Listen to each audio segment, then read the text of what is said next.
Pues más que nada, Marcos, muchas gracias por la disponibilidad. Lo que buscamos un poco es que ahora nos presentes un poco tu trabajo, de qué te encargas, cuáles son los objetivos principales del club en tu área y un poco la experiencia internacional que te estás encontrando. Bueno, pues antes de nada, devolveros el agradecimiento por darnos esta oportunidad de mostrarnos de cara al exterior, de poder permitirnos seguir creciendo. Y bueno, lo que viene siendo el área internacional del Real Club Celta y de la Fundación Celta tiene un primer germen allá por 2015 en México, en la ciudad de Campeche, por motivos familiares del presidente. Él fue criado allí, hizo su vida adulta allí y pensó que algún día le gustaría que el Celta se reconociese en todo el mundo por cómo juega y por cómo entrena. Entonces, aprovechando una instalación que había ahí deportiva, generó la primera Celta Academy. En aquel momento pues no era una Celta Academy, era simplemente una escuela de Celta en Campeche. Ese germen pues dio sus frutos, siguió creciendo con el paso de los años y sumado eso a los años últimos en Europa League, semifinalista en Manchester, Copa del Rey, la estabilidad que tiene el club en primera división nos ha permitido pues que el nombre del Celta ya sea conocido a nivel global y que se nos demande desde fuera pues ayudar o colaborar con diferentes entes a la hora de, sobre todo, del tema metodológico y de formación de tanto de deportistas como de entrenadores. Desde ese momento, pues que empezamos en 2015 con esa primera academy, digamos que el punto de partida es 2017, ¿vale? Ese es el año en el que se abren nuevas academies, se empiezan con los campus internacionales y digamos que Celta Academy como marca surge desde el inicio. Hasta ese momento, pues ahora mismo tenemos 10 academies repartidas por todo el mundo. Hemos hecho campus en más de 15 países y colaboraciones de diferente tipo a nivel formativo, metodológico, de asesoramiento, en bastantes. Ahora mismo estamos prácticamente en 30 países presentes con diferentes tipos de acciones. ¿Y el objetivo, tenéis un objetivo de llegar a un número determinado de países o es en función de quién quiere acogeros abiertos? Bueno, yo creo que desde dentro estamos súper orgullosos del crecimiento que estamos teniendo, pero tenemos que tener en cuenta que somos el Celta y tenemos que tener un crecimiento sostenido. Nosotros no queremos un crecimiento desmesurado que vaya en detrimento de la calidad de lo que vayamos a hacer. Podremos seguir creciendo mientras nosotros podamos seguir dando un buen servicio. En el momento que veamos que el crecimiento se nos escapa de las manos y estamos perdiendo calidad en las acciones que realizamos, ahí tendríamos que reconsiderar, bueno, hasta aquí, vamos a dedicarnos a esto y cuando podamos volver a crecer, continuaremos. Yo creo que ahora mismo el crecimiento es un crecimiento sostenido, estamos manteniendo los estándares de calidad en niveles muy óptimos. Se nos está sumando, sí que es verdad, pues tener más técnicos en el área internacional dispuestos a colaborar con nosotros y eso evidentemente pues también ayuda a poder seguir prestando ese servicio. Y pues aprovecho para hacerte esta pregunta. Muchos de nuestros chicos nos preguntan cómo se puede acceder a entrar a trabajar en un club como el Celta de Vigo. Una de las maneras que puede ser para entrar a trabajar podría ser el área internacional, para proyectos internacionales.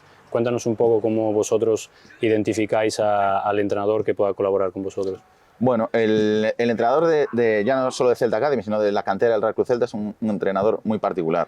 Al final, pues dentro de lo bueno y lo malo, estamos en la esquina del noroeste de España y tenemos recursos limitados, pero a su vez esos recursos los intentamos explotar al máximo y también hace que agudicemos el ingenio y que seamos, no digo ni mejor ni peor, pero sí que tengamos un puntito más a la hora de optimizar todos los procesos tanto dentro como fuera del campo. En este sentido, de los que ahora mismo puede haber 30 entrenadores en la estructura de fútbol base, yo creo que el 95-96% son todos gallegos, son entrenadores que bien por su trayectoria en el fútbol base local pues han tenido una trayectoria importante y esos méritos que han hecho le han permitido estar aquí, y otros pues también son chicos jóvenes que vemos ciertas capacidades en ellos, que tienen cierto potencial y que intentamos moldear un poquito a lo que buscamos nosotros aquí. Nosotros aquí quizás no tengamos a los entrenadores más cualificados ni con el mejor expediente académico que hay en Galicia, pero sí tenemos a aquellos que nosotros consideramos que nos van a aportar más para lo que buscamos. Nosotros, a la hora, por ejemplo, de buscar un futbolista, es muy fácil encontrar al mejor en un partido, pero nosotros buscamos al diferencial, a ese jugador que aporta mejores soluciones, que comete menos errores en el campo. Y eso es lo que tratamos un poco de inculcar también a los entrenadores cuando pasan a ser parte de nuestra estructura. Que sí, que tengan habilidades comunicativas, que sean buenos educadores deportivos, pero que también vean el fútbol y sepan detectar el talento, y más en el área internacional, pues porque es lo que estamos ahora tocando precisamente, que viajamos por tantos países, que vemos tantos perfiles de jugadores, de tantas culturas, unos mejores técnicamente, otros físicamente, otros tácticamente, que les falta por hacer, pues bueno, intentamos que también que esa mezcla, ese aprendizaje que tenemos viajando por el mundo nos enriquezca a nosotros y podamos un poco formar a entrenadores de cara al futuro. No te voy a decir que es difícil entrar a formar parte de nuestra red de técnicos, pero sí que intentamos primero potenciar lo que tenemos aquí, porque al final llevamos la imagen del club fuera y necesitamos que el que lleve esa imagen la tenga dentro, que sepa transmitir nuestros valores, nuestro conocimiento, la historia del club, y para eso nadie mejor que alguien criado aquí desde pequeño. Sí, esto para mí es muy importante, ¿no? Al final hay que decir, ¿no?, que el Celta tiene un reconocimiento muy bueno del CIS, si no me equivoco, ¿no?, del año pasado, de que es el club de la primera división española que más canteranos juegan en el primer equipo, que más minutos disfrutan en el primer equipo, ¿no? Al final es muy importante, y yo como metodólogo creo que es muy importante, que para llegar a ser lo mejor de ti mismo en un club tienes que entender más el contexto que tus propias capacidades específicas, ¿no? Entonces me parece muy importante darle mucho protagonismo al local para hacer crecer no solo a la persona sino al conjunto, ¿no? ¿Cuál ha sido el punto de inflexión del club para decidir apostar al 100% en el producto local? Bueno, yo creo que el momento es un momento crítico de la historia del club, que es hace 13-14 temporadas, donde el club se encuentra en una trayectoria bastante en picado en la segunda división, después de haber jugado Champions League, UEFA, se desciende a segunda división, se está 5 años, uno de ellos muy cercano a descender a la segunda división B, ahora lo que sería la primera ref, con una crisis económica muy grande, con las deudas que venían contraídas de periodos anteriores, y con el cambio de presidente, entra Carlos Mourinho en ese momento, se da cuenta de que ese no es el modelo de negocio para un club como el Celta, con las particularidades, para lo bueno y para lo malo que tiene.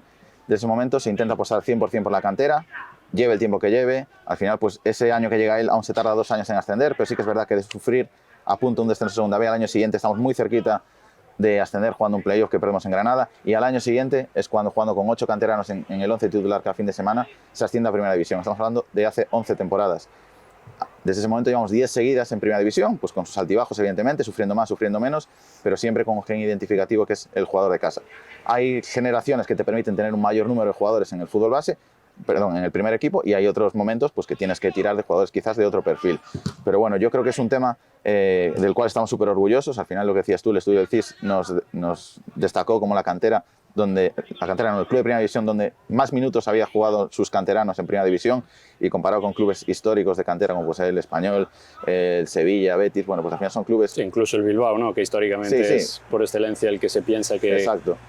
Para nosotros pues es sacar pecho y decir, mira, el trabajo de todos estos años está teniendo reconocimiento. Sí que es verdad que ese número de jugadores canteranos, pues a medida que pasan los años, van bajando, van subiendo, pero otros vienen por detrás, yo creo que sobradamente preparados. Es cuestión de tiempo, de darles ese entorno bueno de crecimiento para que volvamos a tener otra vez un número elevado y siempre podamos mirar hacia abajo y decir, mira, lo que me hace falta lo tengo aquí, simplemente tengo que dar tiempo y poner un contexto idóneo para que crezca. Sí, al final creo que lo importante es que el club tenga las puertas abiertas, luego pues la jornada que llegue, pues si vale, vale, y si no vale, pues se le busca una alternativa, pero que no sea el club el que le cierre las puertas, ¿no? Exacto. Yo creo que es algo que llevamos todos los que trabajamos en el fútbol base aquí en el club muy interiorizado, que es que tenemos mucho potencial en nuestras categorías inferiores. La gente normalmente, vista desde fuera, se pone muy nerviosa porque no apostamos, parece que no apostamos, pero no, le estamos dando el tiempo necesario a sus jugadores para que se preparen. El último caso es el de Gabri Veiga. Gabri Veiga es su tercera temporada senior, en las 2 anteriores estuvo en el filial. Sí que es verdad que su primera temporada senior ya debutó en primera división y el año pasado apenas participó, pero ahora mismo ya vuelve a ser un jugador importante del primer equipo, maduró muchísimo curtiéndose en primera ref la temporada pasada, y ahora mismo simplemente es cuestión de que mantenga ese crecimiento que está teniendo en estas primeras jornadas de liga y será un canterano importante otra vez. Y por detrás vienen otro par de generaciones muy interesantes, que algunos llegarán antes, otros llegarán después, pero estoy seguro que en los próximos 3-4 años volveremos a tener 4 o 5 jugadores de estas generaciones que vienen por detrás siendo importantes en la primera plantilla. Cambiando un poco o volviendo un poco al tema del área internacional, todavía hay clubes que son muy recelosos a abrir sus puertas al exterior, ¿no? Piensan que les van a robar las ideas. Acabamos de mencionar una cosa muy importante, que es al final el contexto, incluso socioeconómico o sociocultural, que da la identidad a ese club para poder llegar al nivel al que puede llegar, ¿no? Como puede pasar aquí, como puede pasar en Bilbao.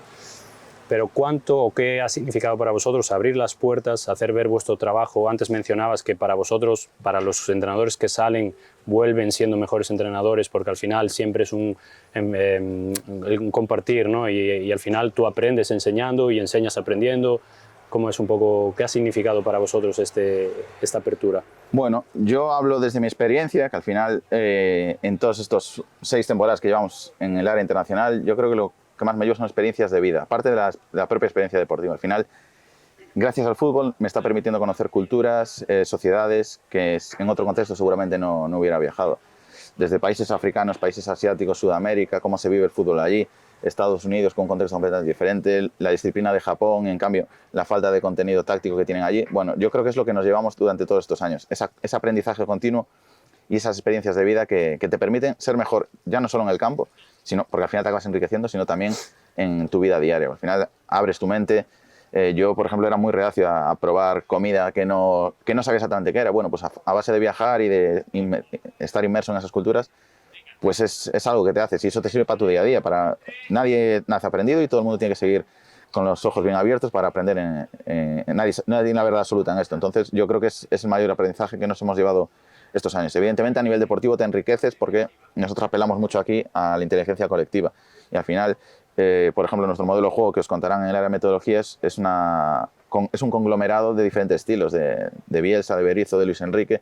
Bueno, pues eso al final genera una identidad propia. Bueno, pues nosotros también desde la internacional lo que estamos buscando estos años es aprender, seguir creciendo y al final pues traer todo lo que nos sirva o que nos sea útil de cada uno de los contextos en los que nos encontramos. Sí, y sé que tenéis un programa, por ejemplo, para un entrenador que quiera venir aquí y vivir aquí un tiempo, el tiempo que pueda o que tenga a disposición, y vosotros lo acogéis, luego le dais la formación que consideráis que necesita, y luego para vosotros sé que incluso es un orgullo que ese entrenador, cuando vuelva a su país o vuelva a su club o vuelva a su zona, pueda desarrollar o llevar a cabo lo que aquí ha aprendido. ¿Y cómo enfocáis vosotros un poco el que vengan aquí? ¿Tenéis miedo a que os roben vuestro método? ¿Es posible robar un método? No, a ver, yo creo que no es imposible robar una idea al 100% porque luego tú te la llevas a tu país o a tu sitio y tienes que instalarla bajo tu contexto. Pues aquí tenemos unos campos de hierba sintética y hierba natural magníficos. Hay sitios donde los campos son de tierra. Aquí tenemos un perfil de jugador muy concreto, un jugador que es inteligente tácticamente, que igual físicamente no son los más fuertes ni los más altos, pero entienden el juego, bueno, y las tareas están diseñadas para mejorar el contexto de esos chicos. Que tú luego te lo llevas a tu ciudad, a tu país, a tu equipo y no fructifica igual, porque no tienes el sustrato propio pues, para que esos jugadores florezcan y crezcan. Entonces, nosotros no tenemos miedo, no escondemos nada, no tenemos la fórmula del éxito total en el futbolista. Nosotros lo que buscamos es potenciar lo que tenemos aquí con nuestras virtudes y nuestros defectos. ¿Que eso sirve al 50% a alguien que viene y está aprendiendo con nosotros? Perfecto. ¿Que solo se queda al 10%? También perfecto.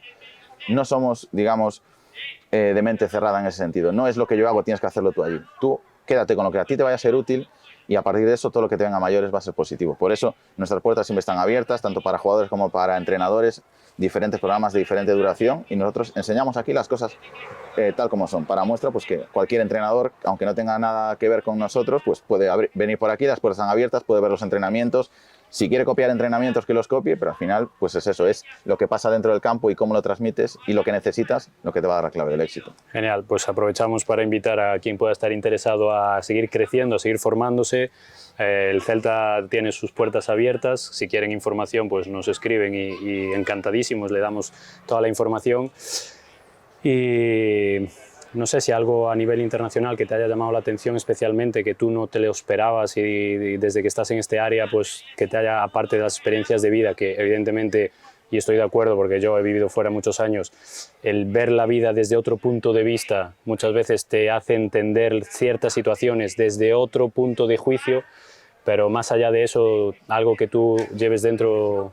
Bueno, yo creo que al final es una reflexión que igual ya te la traes aprendida de casa, que es que el talento está en cualquier lado, lo que pasa es que el talento tiene que tener las condiciones idóneas para fructificar. Hemos estado en países con muy poca cultura futbolística, en países top a nivel futbolístico, y te das cuenta de que al final ese jugador de talento va a estar ahí, y va a estar. Lo que pasa que la gente o no le sabe llegar, o no lo detecta, o luego no le prepara un ecosistema idóneo para ese futbolista. Yo creo que nos hemos encontrado, pues yendo desde Libia a Tanzania, Ecuador o en la otra punta Japón, nos hemos encontrado jugadores de máximo nivel. ¿Qué pasa?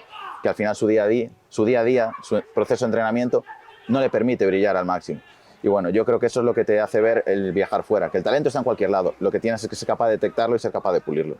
Sí, al final es estimularlo. Exacto. Y darle todo lo que tengamos en nuestras manos para ayudarlo, ¿no? Y no para aprovecharnos de él. Y el estímulo que te funciona a mí no tiene por qué funcionarme. Entonces es muy importante conocer bien al jugador desde dentro, saber qué es lo que le favorece, qué es lo que... Hay jugadores que funcionan bajo un estímulo más de mando directo. Hay otro que no, que tienes que dejarle que invente, que tenga su propia libertad. Bueno, con el tiempo te vas dando cuenta de que hay que ser de mente abierta para eso, como hablábamos anteriormente, y simplemente pues poner todo de tu parte para que ese jugador pues tenga las mejores condiciones de entrenamiento, los mejores medios, y si algún día llega, pues sabiendo todo lo difícil que es en el mundo del fútbol llegar a ser futbolista profesional, pues que al final digas, pues mira, me alegro que este chico pasó 2 años de su formación conmigo.